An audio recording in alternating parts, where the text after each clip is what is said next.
Hey guys, this is a disclaimer before the video starts that this video does contain dark and upsetting topics, those of which that are murder and upsetting scenes are going to be spoke about during this video. I also want to say this video, I mean no disrespect to the family or people involved in this case. This is just me reading the case with no disrespect or anything intended. Anyway, with that being said, let's get into the video. Hey guys, Coyote here, and welcome back to Crime Story Time. Now today we're going to be talking about the Benoit family murders. For those of you who don't know who Chris Benoit was, he was a professional wrestler. He originally worked with WCW. He then moved to WWE, becoming the World Heavyweight Champion at WrestleMania 20. Now, I was a huge Chris Benoit fan growing up. I was a fan of him in the ring after all this happened. I was not a fan of him outside of the ring. In the ring, he was a great wrestler, and that's what I like him for, being a great wrestler. I don't condone anything he did outside of the ring. But anyway, enough yabbering, let's get on with this. On the surface, Chris Benoit enjoyed a idyllic lifestyle. He was a wealthy family man, highly devoted to his wife and children. He was an accomplished athlete with a 20-year pro wrestling career, having performed for promotions all over the world. Yeah, he also worked with, I think he worked with New Japan for a while as well. And I think he wrestled a bit in Mexico. But anyway, this isn't about his wrestling career. And he was widely considered to be one of the best performers of all time, with many accolades to his name. Yeah, he was a United States champion. I think he was an Intercontinental champion at one point. I'm not too sure on that. But anyway. Okay, I was having issues with the app there and I had to get screenshots of everything. But anyway, right, let's get to where was we? On June 25th, 2007, the legacy of Chris Benoit was tainted forever. On that day, police made a horrific discovery in the Benoit family home. 3 dead bodies. The first 2 bodies belonged to Nancy and Daniel Benoit, Chris's wife and 7-year-old son. And the third body, found hanging from a weight machine, was Chris himself. But many facts of the case remain ambiguous. But what is clear is that Chris Benoit gradually descended into madness, culminating in the murder of his own. For his entire career, Benoit was known as a focused, intense individual who was always the consummate professional wrestler. Instead of the rational, level-headed character he was known for, Benoit began to suffer extreme bouts of paranoia. He began to take different routes to gyms and airports, claiming he was being followed. He wouldn't let his family leave their home for fear of them becoming under harm. On several occasions, he claimed he was on the edge of being fired by World Wrestling Entertainment. Few people sensed Chris's decline in mental stability as it was happening. But Nancy Benoit, Chris's wife, noticed something wasn't right. The day before her murder, she called a friend of hers and said, "I'm scared to death. If anything happens to me, look at Chris." The following day, on June 22nd, 2007, Chris returned from a routine visit to his doctor in the afternoon. He had picked up a month's supply of enhancement drugs. He returned to find his wife and son barbecuing dinner in their back garden. That same evening would be the last night of Nancy's life. On the second floor of their home, while their son slept on the other side of their house, Chris Blitz attacked Nancy from behind. Chris overpowered Nancy before restraining her hands and feet with black tape. With his knees lodged against her spine, Chris wrapped a TV cable around Nancy's neck and strangled her. A small pool of blood lay below Nancy's face, suggesting that perhaps Chris had initially disoriented her by forcing her head into the ground. Once Nancy had passed away, Chris placed a Bible next to her dead body.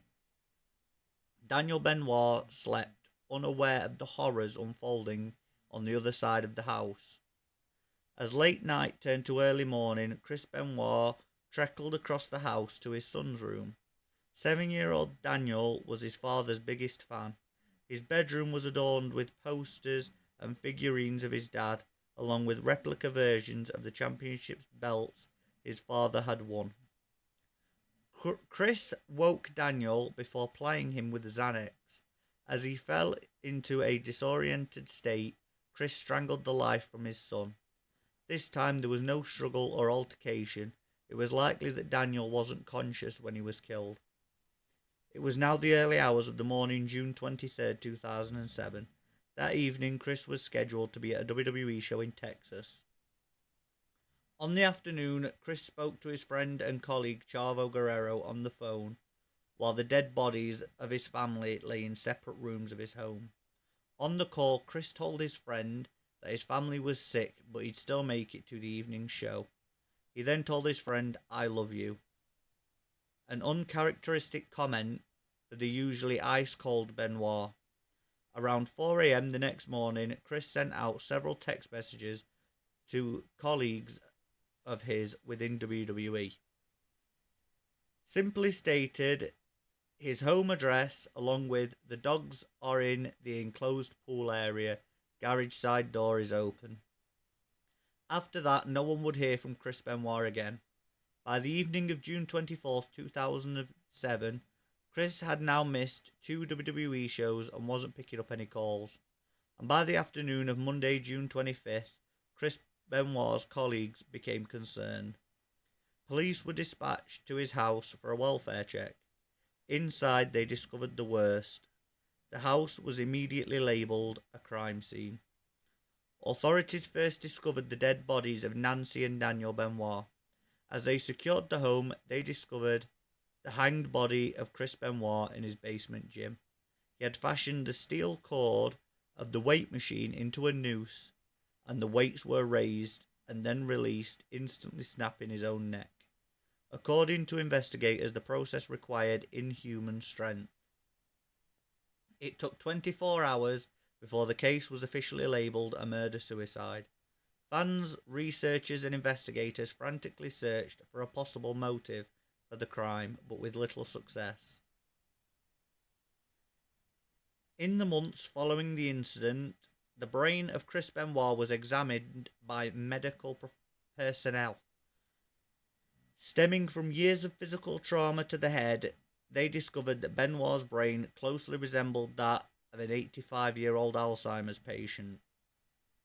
Now there's a picture here I'm going to try and show you guys of healthy brain tissue and Benoit's brain tissue. So I don't know if this is going to focus properly.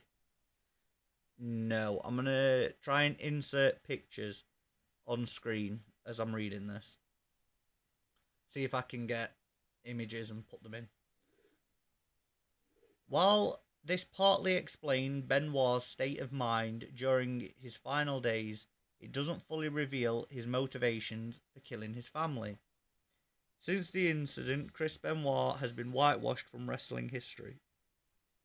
So, what I'm going to quickly say here, off of the little script I've got. Yeah, guys, if you go on like WWE Network, or I think it's Peacock in the States, and well, in most places in the world it's Peacock. But if you go on there, you can't find most of the stuff that Chris Benoit was in. On like, they do promos for like events that, you know, in history.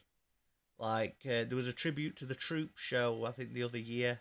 They'd cut out Benoit's bits. They've cut out the ending of WrestleMania 20, where Eddie Guerrero and Chris Benoit hug in the ring, and Benoit's family is brought into the ring. That's all been cut out. There was a part where Randy Orton pinned Chris Benoit to be the youngest world heavyweight champion in wrestling history. The part where he pinned Benoit isn't there. It's just sort of a camera angle from the back, which cuts out Benoit's face and everything. Literally all you can see is Benoit's tights.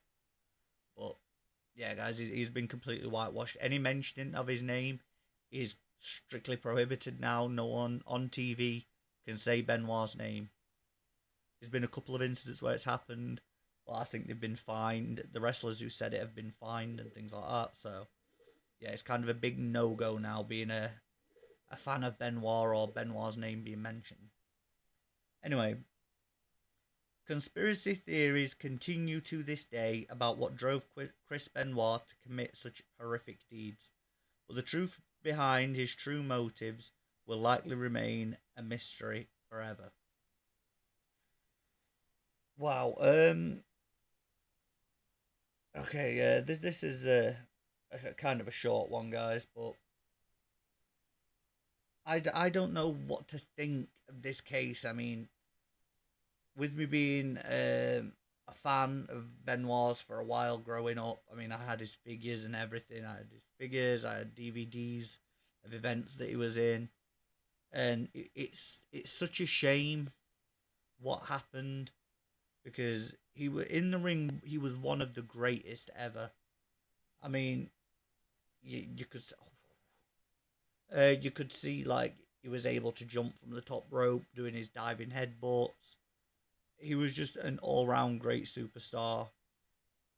But what he did was so bad, and it ruined everything. He'd worked so many years and worked so hard to become. He destroyed it with his actions. Now, he had a CTE. I'm trying to think how to pronounce what a CTE is. So let me just hop on Google real quick. A CTE is a brain condition thought to be linked with repeated head injuries and blows to the head. It is a chronic traumatic I can't say it. I'll insert it here. Of what a CTE is, but everybody, like medical professionals, was thinking it was linked to all the chair shots to the head that he took, which now that is another thing that has been banned from in-ring in WWE, is you can no longer take a chair shot to the head. You can only take them to the back, and the body headshots are strictly banned due to the concussions and CTEs, but due to them being linked to concussions and CTEs so much. And the diving headbutt, not many people are allowed to use that now, but this case is such a sad case. I know his son, his eldest son, he didn't just have Daniel, he had another son as well from another marriage. I know he's in wrestling now, and I hope he is able to carry on the Benoit name in an in-ring status. But yeah. Anyway, guys, that does it for this episode of Crime Storytime. This case, it's hard because, like I said, me being a huge fan of wrestling and still watch wrestling to this day, it's a hard case. I mean, I watched. If you want to know more about the outside of the case, like leading up to it and things, there is a show called Dark Side of the Ring. If you can get that, watch that. There is a two episode thing about the whole Benoit case, like a 2-part special about it. I'd watch that. It shows wrestlers talk about what happened leading up to it and about Chris Benoit. Now, I know leading up to this, not long before, I think it was like a year or so before, Eddie Guerrero died of a heart attack, which he was close friends with Chris Benoit. There was close friends. They literally came up together in wrestling. They became literally best friends. And once Eddie died, that began a spiral in Chris Benoit that led to this. I don't know if it was to do with that, but I know his mood changed when Eddie passed. But I don't know, guys. But that's the case anyway. That's the highlights of the actual murder. But it goes on a lot deeper than what I've read today. I might do a more in-depth video talking about it with some more details in the future. But for now, guys, that's it for this video. If you liked the video, leave a like. Don't forget to subscribe if you're not subscribed already. And I will see you in the next video. Bye, guys.